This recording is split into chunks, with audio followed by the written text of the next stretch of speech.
Poon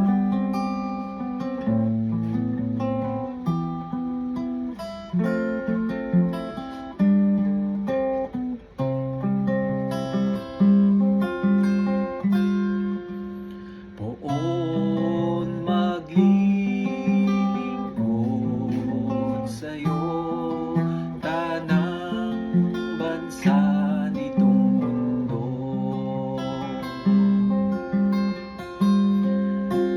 Poon maglilingkod sa'yo, tanang bansa nitong mundo.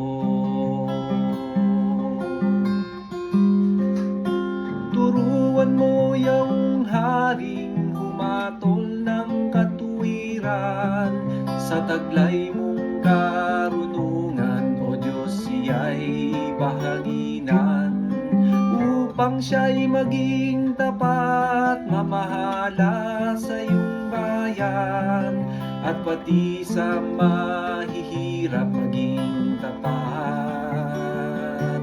Siyang tunay,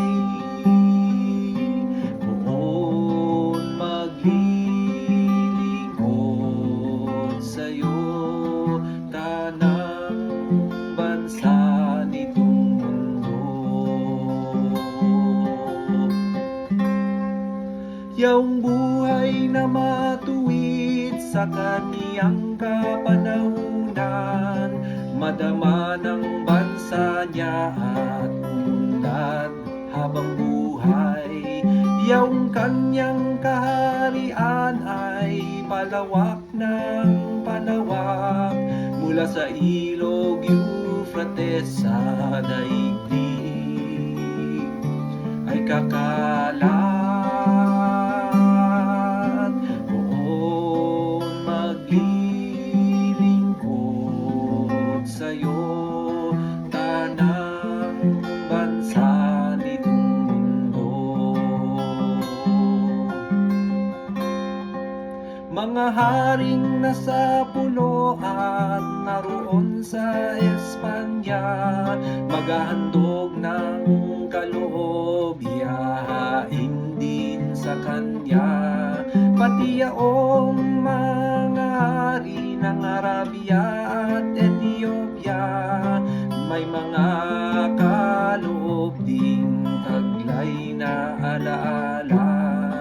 Ang lahat ng mga hari gagalang sa harap niya, mga bansa'y magpupurit, maglilingkod sa tuwina.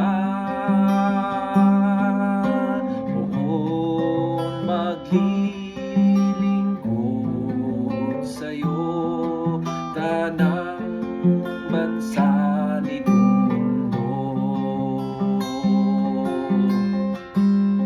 Kanya namang ililigtas ang sinumang tumatawag, lalo yaong nalimot ng mga taong mahihirap.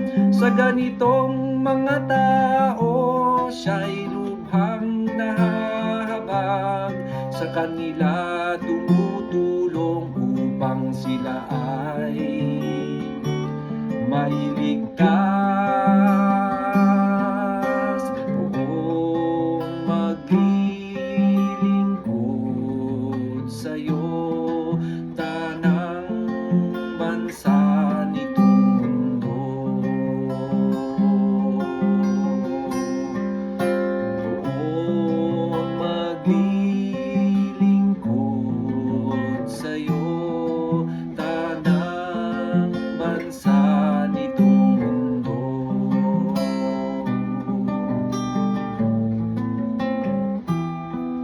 Tanang